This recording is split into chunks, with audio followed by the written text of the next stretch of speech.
Ko'p ayollar vaqti kelib charchaganini his qiladi. Lekin charchash bu tanadan emas, bu qalbning to'lib ketganligidan boshlanadi.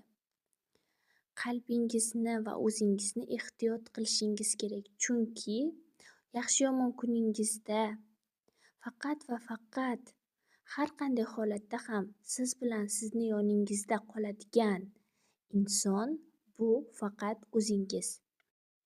Ko'p ayollar vaqti kelib charchaganini his qiladi.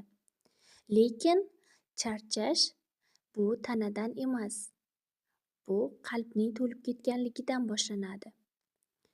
Qalbingizni va o'zingizni ehtiyot qilishingiz kerak, chunki yaxshi-yomon kuningizda faqat va faqat har qanday holatda ham siz bilan sizni yoningizda qoladigan inson bu faqat o'zingiz.